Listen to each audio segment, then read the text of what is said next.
welcome back to How I Live. My name's Ellen. If you've not watched our channel before, we make videos about vegan food, ethical living and mental health and things like that. So if that's the kind of thing you're interested in seeing in your subscription box, then please subscribe below. Today's video is my February favourites video, as you'll see from the title. It's a little bit delayed. It is already the 7th of March. However, February is obviously an incredibly short month, and last week was kind of a write-off because of the snow. So we had really bad snow here in the northeast of England, and the schools were closed and people were unable to get into work and things like that, so we spent the days mostly just sledging, and I took Kenzie to build a snowman, so ended up just kind of having a bit of a sky for a couple of days. So here I am back kind of in the swing of things, and I'm going to tell you a little bit about the things that were the products that I loved the most in February. I've got some makeup products, some food type things, some skincare, and I've also got some Netflix like film TV recommendations as well, so please stick around and keep watching.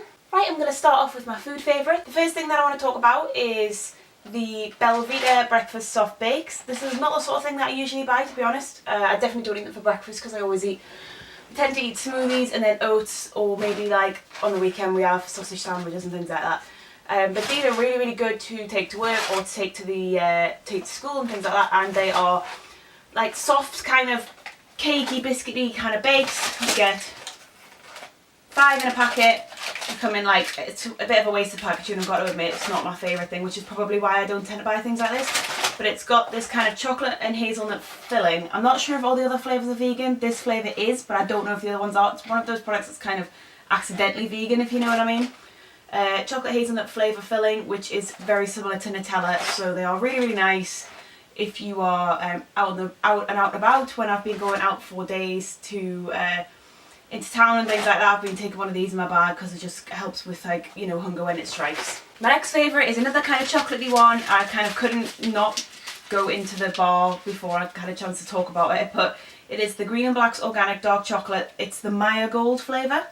So Maya Gold is infused with a twist of orange and delicate spices. It's 60% cocoa, so it's not really strong dark chocolate, and it's the nicest dark chocolate I've ever had. You might have seen our Valentine's Day chocolate tasting video, which I'll link below. We didn't actually try any Green and Blacks at the time, and I have had Green and Blacks before, but this flavour is just so tasty. I love chocolate orange anyway, and this is got like chocolate orange, but it's also got these kinds of like warming spices, kind of like if you're into chai and things like that, you'll really like that, but it's not overpowering at all.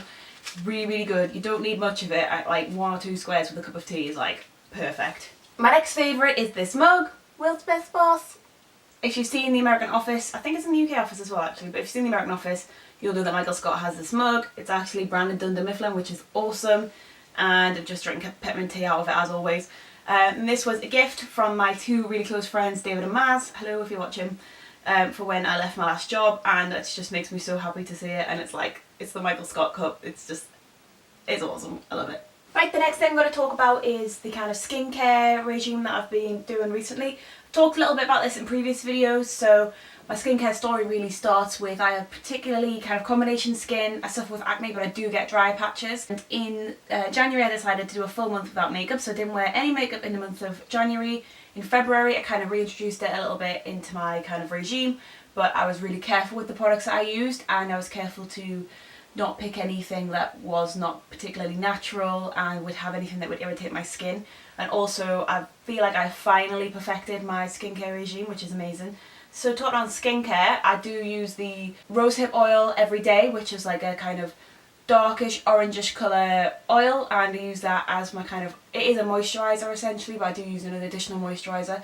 I have found that even though it's probably taken me 10 years to work this out, but even though I have acne prone skin, it's really important that I use oily products on my skin because they help with hydration and moisturising my skin, and when my skin is at its driest, that is when my skin decides to overproduce its own oils, and as a result it breaks out. So this might not be for everybody, but it's actually counterintuitive at first, but the more kind of moisturiser and the more hydration my skin has, this is like externally, not just drinking water, the better my skin is. So I have had, like, the way my skin is now is the best it has been for years. The 2 products that I want to talk about with regards to skincare are both from Lush. The first one is the Aroma Water, and this is a toner water, and the description says kind aromatherapy water to nourish your face, a gentle tonic for everyday use that will help hydrate your skin without causing it to overreact.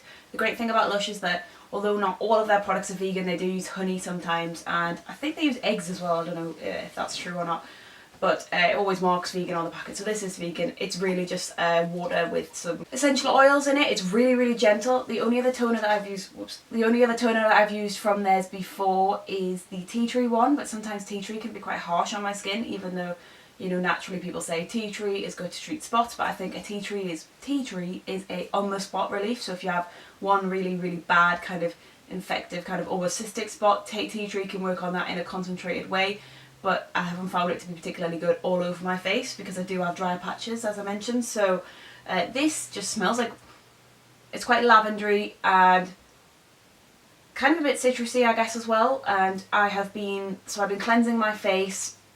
If I've worn makeup on that day, I will double cleanse. So I will cleanse with like a cleansing balm, and then I will use the Pacifico micellar water. If I have only not been wearing any makeup, then I will just do like a very gentle like balm cleanse, because there's no point in using the micellar water if I haven't got any makeup on my face. So I'll do that, and then the first thing that I will do is I will spray this on my face, and it is like really, really, it's just like sprayed directly on my face with my eyes closed. It just like wets the skin. It's actually for a water it is just like, oh, the ingredients are here on the side: lavender water, rose water, and then it's got citronello, blah blah blah blah blah. That's it really. It's just like, it's literally just lavender water. It's just really nice. I imagine you could take this with you if you were not wearing any makeup, and it could just be like a spritz during the day as well. So then after that I use the rosehip oil, which I've talked about before, from Sukin, and then I use, oh, it's over there. And then I wanted to get a new moisturiser because my day moisturiser from Pacifica ran out, and it was okay. It wasn't like the best I've ever used. I did like it, but it was like, you know, did its job. So I wanted to get one from Lush, just because I was on a massive hype about getting all natural products for my skin, and obviously considering the difference that it's made, it's obviously worked. And I did some research on the website. This is a day moisturiser, by the way. I do tend to use a different one, more intensive one at night. The website said that this one would be pretty good. It's Endymion facial moisturiser. The description says, "A thing of beauty is a joy forever. Keeps oily skin looking at its best thanks to enzymic fresh fruit ingredients, avocado, organic aloe vera we squeeze into each pot." So it is made for oilier skin, but it is a moisturiser, and it smells so good. It's quite a wet consistency. I've used quite a lot of it already. I've only got like that much left. I say I've used quite a lot of it because I've been using it every day all month. It has actually been like really, really good in terms of like it lasts a long time. You'll need a really, really small amount to cover your whole face. It just smells like so citrusy, and so like, it's just really, really nice to use first thing in the morning. And something in this is like, gives you like a bit of a matte finish. I wouldn't say like matte as in like, you know, matte foundation, but it does give perfect base for makeup. So I would definitely recommend this if you are looking for a moisturiser to wear under your makeup. The next things that I want to talk about are from Glossier. So Glossier recently started shipping to the UK. It is an American makeup brand, and they are really into the minimalist makeup, and I knew that I wanted, if I was going to start wearing makeup again, I wanted to wear very minimal makeup. I didn't want to wear like really heavy concealers. I got into the habit of wearing concealer like all over every blemish, and I think that was another thing that really irritated my skin. So I thought, if I am going to wear a concealer, it's going to be natural ingredients, and that's why I went to Glossier.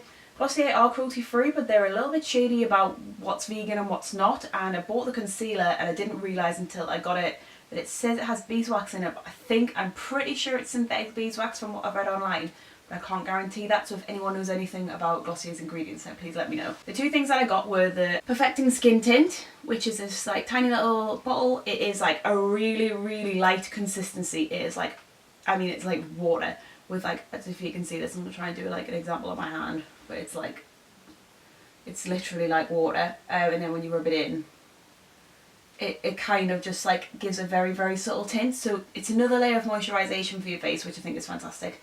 But it also just evens out your skin tone. I think it's kind of a mixture between a primer and a what they call tinted moisturiser. I've used tinted moisturisers before, but I never found one that was like the right colour for my skin. I used the Bare Minerals one for a while, but I still felt like it was just like the wrong shade, and my neck is so pale. and it was just like, it still kind of felt like I was like blending it down my neck. Whereas with this, it just like sinks in and it just immediately gives that like dewy look, because I'm not concerned about covering like every single mark on my face. I just want to even the skin tone out a little bit. And even though I'm not 100% sure if this is completely vegan or not, but the concealer is absolutely amazing. It's comes in this little glass tub, and it is just like, I also got I got the lightest colour in both of these, and it's like a really, really wet kind of consistency, but it still holds its form. And it's just like really, really nicely moisturising. And I'm mostly just wearing this like under my eyes and like around redness on my nose. And then if I've got any really bad spots, I'll put it on, but I'm careful to put anything on my spots really, even though this is like natural ingredients. So I love the branding, I love the style. Really, really hope that I'll find out this is definitely vegan 100%, because I don't know what I'll do without it. So, oh no, they're Canadian, not American. Well, there you go. So yeah. Love Glossier, and I think I'll probably order from there again. Another two makeup things I want to talk about are the lip gloss that I'm wearing today. So I don't know what it is about winter, but a lot of companies and makeup brands start to promote kind of matte lips during the winter, which I think is totally counterintuitive because it's so cold and all you really want is to just put like loads and loads of like lip balm on. And if you wear, I've noticed that if I'll go on a night out or for a meal and I'll wear matte lipstick for like one night, my lips are like dry for like weeks. Not massively into matte lipstick anyway, and really like I'm much more of a lip gloss person, which is probably counter against that it was fashionable, but anyway. So I love NYX. This is the NYX Butter Gloss in, oh my god, is it even 07 I guess is the, it's just like, it's a nice lip gloss but it has got a bit of a tint to it, and I've got this exact shade in the Intense Butter Gloss as well, which is like got a bit more coverage, and I just really like these, and I just keep them in my pocket and just put them on all the time. And the last thing that I've got is also from NYX, and it is really old now actually, I think they still sell it, and it is this highlighter. It is like a pink tinted highlighter. I'm not sure if you'll be able to see if I do like a swatch, but it's like a pink tinted highlighter, and it is got, but it's quite good because for a pink tinted highlighter it's not that cool toned, it has got like a gold tint to it, which I think works really well. I much prefer gold highlighters, but because I'm so pale it can sometimes look a bit dodgy on my face, so this one's like a perfect balance of the two. So that's from NYX as well. Okay, so the last thing I want to talk about is my kind of TV, books, films recommendation. A couple of years ago there was a film on Netflix, it's still on Netflix now, called The Young Offenders. If you've seen it, you will know why I'm talking about it because it's hilarious. If you haven't seen it, you have to go and watch it, it's so funny. It's about two little Irish toe rags who just cause problems in their hometown of Cork in the Republic of Ireland, and they find out about cocaine spillage which has happened, and they decide they're going to go down and see if they can get a couple of bags of the cocaine, because they find out that it's worth like 7 million euros, and it's just a complete caper. It is so funny, I can't even explain. It's like that proper heartwarming sense of humour. Anyway, cutting to a point, is that BBC Three have bought the rights to The Young Offenders, and they have done a little sitcom. So there's one episode left, there's 5 episodes currently out there on the iPlayer, and they are, honestly, it's just as good as the film. The humour is hilarious, the characters are amazing, they're so lovable, but they're also such idiots, and it's so good. Like, I would highly, highly recommend that if you're looking for something to just really cheer you up and something to have a good laugh at. Also, I'm not sure if I've mentioned this before, I think I have. I'm trying to read 50 books this year, so please follow me. I'll link my Goodreads below. I've been a bit delayed because I'm currently reading the Harry Potter series. Yes, I've never read Harry Potter. When I was younger I kind of thought that I didn't believe in the hype, if you know what I mean, and now I am like fully in the hype. I am fully in the hype. I am going to go and buy a Ravenclaw scarf, and I'm going to start calling myself Ellen Lupin because I'm obsessed with Remus Lupin, and just, yeah, I've only seen the first 2 films, so I'm trying to finish the books before I watch the films.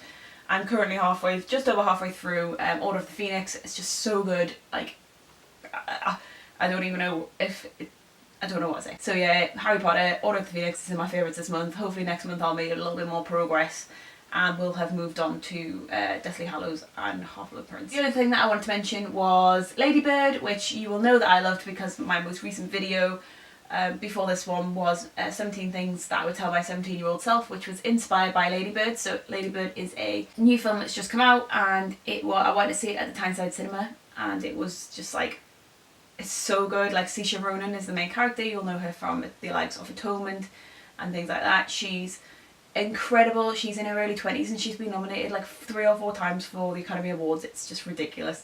And Timothy Chalamet, or however you say his name, he's in it as well, and he's just beautiful, and the whole thing is just fantastic, and I would highly recommend going to see that if it's still on at your local cinema. So yeah, that's everything I'd like to talk about today in my February favourites. Thank you so much for watching, and please give me a thumbs up if you enjoyed it. Tune in next time for more videos on vegan, cruelty free and things like that. Thank you, bye. Oh shit, it's not in the toast.